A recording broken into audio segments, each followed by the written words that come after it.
So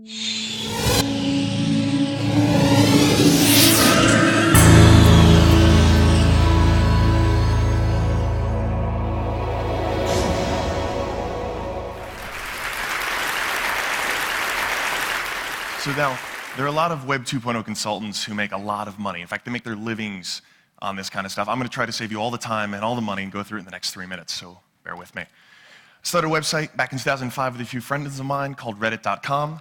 That's what you'd call a social news website. Basically, all that means is it's the democratic front page of the best stuff on the web.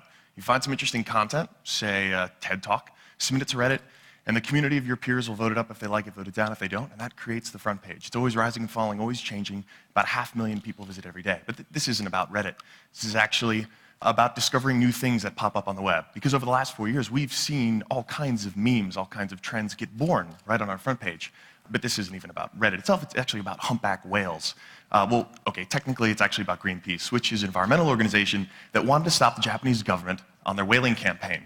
These humpback whales were getting killed, they wanted to put an end to it, and one of the ways they wanted to do it was to put a tracking chip inside one of these humpback whales.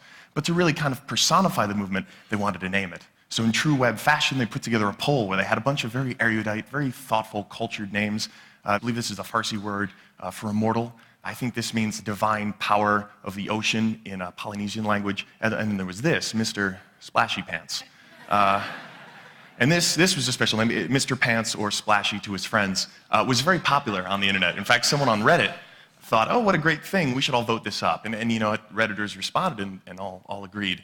So the voting started, and we actually got behind it ourselves. We changed our logo for the day from the alien to a Splashy to sort of help the cause. And it wasn't long before other sites like Fark and Boing Boing and the rest of the internet started saying, yes, we love Splashy Pants. So it went from about 5%, which was when this meme started, to 70%. At the end of voting, which is pretty impressive, right? We won. Mr. Splashy Pants was chosen.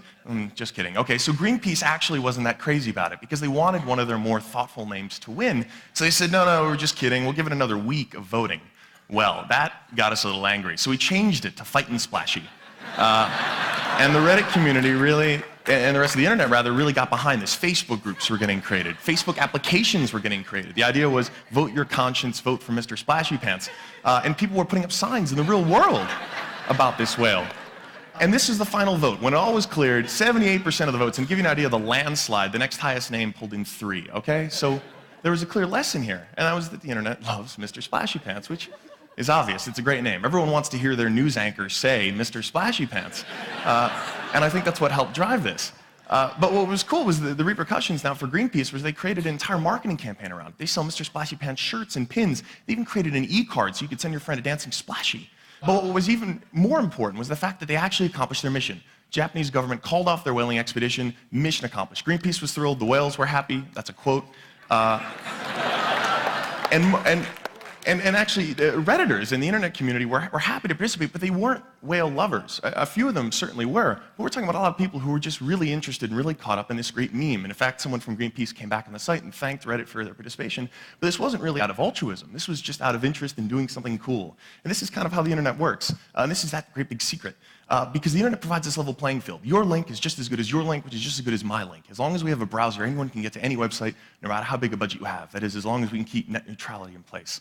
The other important thing is that it costs nothing to get that content online now. There are so many great publishing tools that are available. It only takes a few minutes of your time to actually produce something, and the cost of iteration is so cheap that you might as well give it a go. And if you do, be genuine about it. Be honest. Be upfront. And one of the great lessons that Greenpeace actually learned was that it's okay to lose control. It's okay to take yourself a little less seriously, given that even though it's a very serious cause, you could ultimately achieve your final goal. And that's the final message that I want to share with all of you, is that you can do well online, but no longer is the message going to be coming from just the top down. And if you want to succeed, you've got to be okay to just lose control. Thank you.